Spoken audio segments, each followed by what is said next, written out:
Bad news মুভির মাধ্যমে অডিয়েন্সরা ভেবেছিল কোনো গুড নিউজ আসবে, যে এই সিনেমার মাটা একটুখানি ভালো হবে, দর্শকের একটা রিলিফ পাবে, এমনি হল ওনারও একটা রিলিফ পাবে।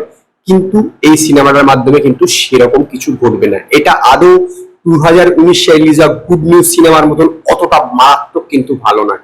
হ্যাঁ, কিছু কিছু দৃশ্য ভালো লাগবে অবশ্যই, কিন্তু থ্রু আউট যদি পুরো সিনেমাটা দেখেন, পুরো সিনেমাটা কিন্তু এরকম কিছু নয় যে একদম অবিস্মরণীয় কিছু হয়েছে, দুর্দান্ত কিছু হয়েছে, এরকম না।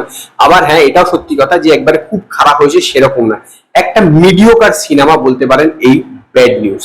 গল্পটা হচ্ছে ভিকি কৌশল এবং তৃপ্তি ডিমনির মধ্যে প্রেম হয়, তারপরে তারা বিয়ে করে এবং বিয়ে করার কিছুদিন পরে তৃপ্তি ডিমনি এই ভিকি কৌশলকে ডিভোর্স দিয়ে দেয়।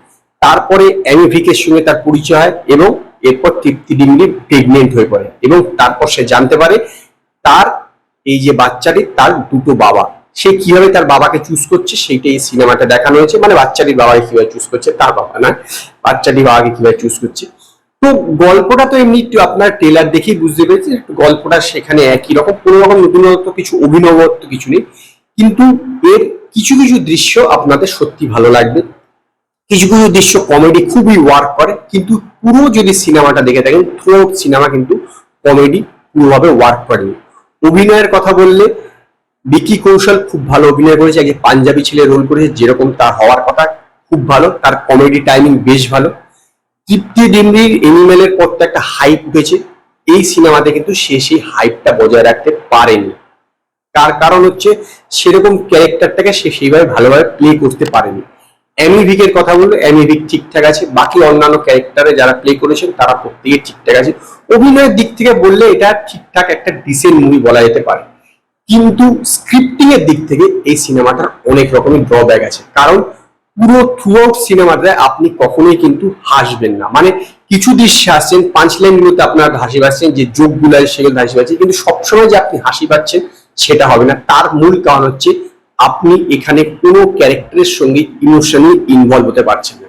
সিনেমার সবচেয়ে মূল বিষয় হলো যে দর্শককে যে চরিত্রগুলোর সঙ্গে তার সঙ্গে ইমোশনালি অ্যাটাচ হওয়ার প্রয়োজন। এই সিনেমাতে সেই জিনিসটাই ঘটে না, কারণ এতে ইমোশনটা কখনোই ঠিকভাবে ওয়ার্ক করে না। এইটি হলো এই সিনেমার সবচেয়ে বড় ব্যাপার। সেই জন্য আপনি একটা গল্প দেখছেন, জাস্ট দেখছেন, তারপরে ভুলে যাবেন, এইটা নিয়ে আদৌ ভাববেন না, মনে রাখবার মতন কিছু হবে না। তার কারণ কখনোই আপনি কোনো ক্যারেক্টারের সঙ্গে ইমোশনালি ইনভলভ হতে পারবেন না। এরকমই রাইটিং এর এইটি হচ্ছে সবচেয়ে বড় ড্রব্যাক।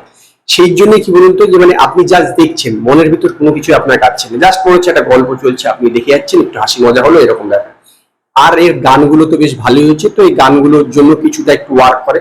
তো ওভারঅল বলা যেতে পারে ওয়ান টাইম ওয়াচেবল।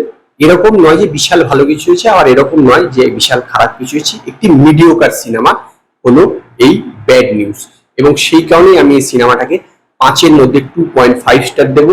যদি আপনারা ব্যাড নিউজ মুভিটা দেখে থাকেন তো আপনারা আমার কমেন্টে জানাবেন আপনাদের এই মুভিটা কিরকম লেগেছে। যদি আপনাদের এই ভিডিওটি পছন্দ হয়, ভিডিওটিকে লাইক করুন, কমেন্ট করুন, শেয়ার করুন, আর নতুন আপডেটের জন্য আমার চ্যানেলকে সাবস্ক্রাইব করুন।